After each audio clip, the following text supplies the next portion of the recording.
Hello everyone, আমি অনুশ্রুতি। আমার ব্লগে তোমাদের সবাইকে স্বাগত। আজ হলো রবিবার, তো এখন আমার স্নান করা, পুজো করা কমপ্লিট হয়ে গেছে। এবার যাব ব্রেকফাস্ট বানানোর জন্য। আজকে ব্রেকফাস্টে একটুখানি ভাবছি ফ্রেঞ্চ টোস্ট বানাবো, মানে ওই ডিম দিয়ে আর কি। তো চলো, এখন শানি তো উঠে চা খাচ্ছে, ও এখন ব্রেকফাস্ট খাবে না, একটু পরে খাবে। তো আগে আমি খেয়ে নিই, রান্নাবান্না শুরু করতে হবে। তো প্রত্যেক দিন তো আর মুড়ি বা রুটি পাউরুটি এসব ভালো লাগে না, তো আজকে একটু পাউরুটিকেই ভাবলাম একটু ফ্রেঞ্চ টোস্ট করে বানাই।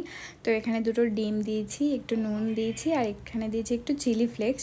এবার এটাকে পাউরুটির মধ্যে দিয়ে, এটা কিন্তু ডিম টোস্ট নয়, এটা হচ্ছে ফ্রেঞ্চ টোস্ট, একটু মানে ক্রাঞ্চি ক্রাঞ্চি বেশ ব্যাপারটা হবে।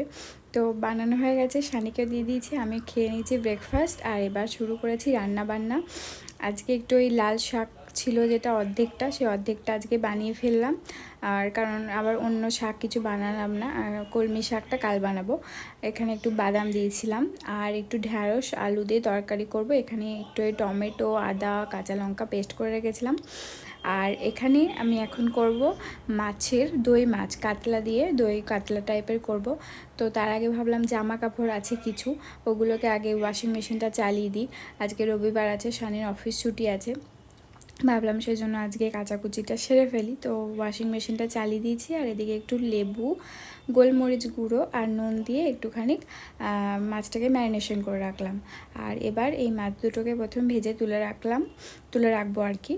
তো মাছটাকে ভেজে তুলে রেখে আমি দুটো পেস্ট বানিয়ে নিয়েছি। একটা হচ্ছে ওই পেঁয়াজ, আদা, রসুন আর কাঁচা লঙ্কা, এটা দিয়ে একটা পেস্ট বানিয়েছি। আর একটা হচ্ছে দই, সাথে একটু কাজু বাদাম দিয়ে একটা পেস্ট বানিয়েছি, দুটো পেস্ট বানিয়েছি। তো প্রথমে আমি একটু তেলের মধ্যে, ওই মাছের তেলের মধ্যেই আমি একটুখানি গরম মশলা ফোড়ন দিয়েছিলাম আর শুকনো লঙ্কা। এবার ওই পেঁয়াজের যে পেস্টটা করে রেখেছিলাম সেটা দিলাম। ওটাকে কষানোর পর এবার ওই দই আর কাজু বাদামের যে পেস্টটা করে রেখেছিলাম সেটাকে দিয়েছিলাম। দিয়ে ভালো করে কষাতে হবে একটু, মানে যখন ভালো একটু জল দিয়ে হালকা হালকা করে কষিয়ে নেওয়ার পর তারপরে আমি যে ভেজে রাখা মাছগুলো রেখেছিলাম পাশে, সেই মাছগুলো দিয়ে দেবো। খেতে কিন্তু সত্যি অসাধারণ হয়েছিল, তোমরা বাড়িতে বানাতে পারো। আর বানিয়ে কেমন লাগবে অবশ্যই জানিও। তো লাস্টে একটুখানি ঘি দিয়েছিলাম, একটু গরম মশলা আর একটা কাঁচা লঙ্কা, একটু টেস্ট দেখতে ভালো লাগবে সেজন্য দিয়েছিলাম, কারণ ঝাল তো ভালোই হয়েছে, মানে বাটাতে দিয়েছিলাম আমি অলরেডি। তো দই মাছ কিন্তু আমার অলরেডি রেডি, দুপুরের মেনু রেডি, শানিকে খেতে দিয়ে দিয়েছি, আমিও খেয়ে নিয়েছি। তো চলো টাটা, দেখা।